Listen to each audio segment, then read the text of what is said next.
we're diving straight into one of the most thrilling tactical battles of the 2026 World Cup opening rounds. We're breaking down a match that literally had absolutely everything. Right from the vibrant pitch of Miami Stadium, we're looking at the Group H opener between Saudi Arabia's Green Falcons and Uruguay's La Celeste. So, if you appreciate the intricate, high-stakes chess match of international football, you're definitely in the right place.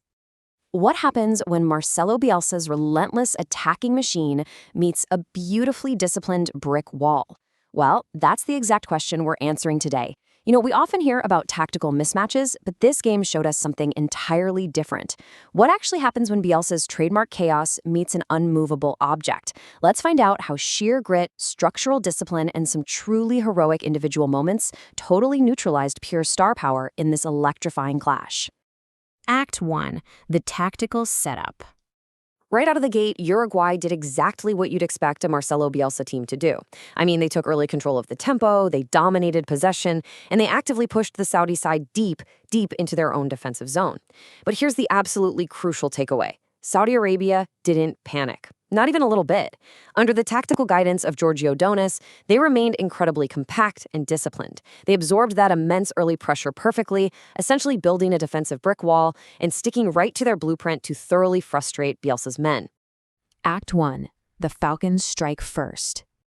As the first half wore on, the Saudi side actually started finding their rhythm, and then they completely shocked the stadium with an unexpected breakthrough in the 40th minute. Let's pause and rewind the action to break down exactly how this happened. It all started with a sharply swung corner coming in from the right wing.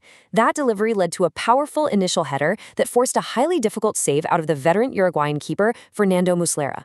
The ball spills dangerously right into the 6-yard box and, boom, Saudi defender Abdulelah Al-Amri reacted the quickest. He slams the rebound into the back of the net, triggering wild celebrations in the stands. Just like that, entirely against the run of the early play, Saudi Arabia held a shock 1-0 lead heading into halftime.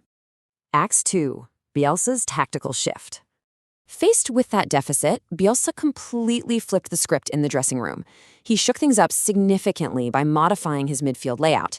And crucially, he pulled Fede Valverde into a central playmaker role. By putting his absolute best player right in the engine room where he could dictate the entire flow of the match, well, it was the catalyst that instantly turned the game into one-way traffic. Uruguay began throwing relentless waves of attacks forward, turning the intensity up to the absolute maximum. The pressure was truly on. Act 2. The wall. Mohammed Al-Owais. Because while Uruguay brought wave after wave of attack, those waves crashed directly into an absolute force of nature under the crossbar. 8. That staggering number represents the unbelievable save Saudi goalkeeper Mohammed Al-Owais accumulated throughout the evening. He essentially built a second brick wall right on the goal line. The second half quickly turned into his own personal highlight reel. He was nothing short of heroic, single-handedly denying Manuel Ugarte from distance, and using stunning athleticism to keep out a goal-bound header from Federico Viñas. He was the anchor, keeping the Green Falcons in the lead. Act 3. The resistance breaks. By the 80th minute, all that relentless pressure finally paid dividends for Uruguay's attack. Breaking down the Equalizer step by step, we see exactly how the Uruguayan persistence broke through. First, Matias Oliveira delivers a pinpoint cross from the left flank, perfectly finding Viñas. Next, Viñas gets a heavy downward header on it. But Al-Owais, continuing his spectacular night, brilliantly parries it away. However, the final step is where the heartbreak happens for Saudi Arabia. The rebound bounces awkwardly, falling directly into the path of Maximiliano Araújo. Showing superb composure in a highly tense moment, Araújo controls a left-footed strike and manages to squeeze it right past the near post. It's 1-1. A chaotic grand finale. The closing minutes devolved into pure, breathless chaos as both teams desperately hunted for a dramatic late winner. Tracing the emotional roller coaster of this match, the narrative is incredibly clear.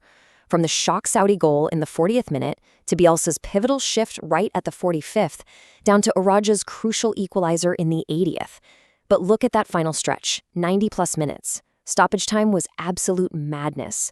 Uruguay searched desperately to steal the win, but Al-Owais produced 2 more world-class stops to deny De La Cruz and Valverde. And then, on the opposite end, Saudi Arabia nearly pulled off the ultimate heist.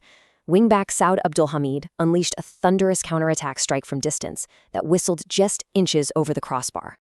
When the final whistle finally blew on this breathless match, they shared the points in a 1-1 draw. This result is a real game-changer, leaving Group H completely wide open. More importantly, it proves a vital point.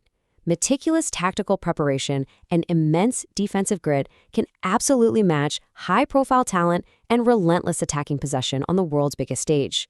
Both of these teams showed they have the character to make a deep run. Who will survive Group H? With the group stage now completely unpredictable after this epic tactical battle, I leave you with this final thought. After seeing the sheer willpower of the Green Falcons and the adaptable attacking machinery of La Celeste, who really has what it takes to advance? Keep that in mind as the tournament unfolds. Thanks for joining me on this explainer, and keep your eyes on the pitch.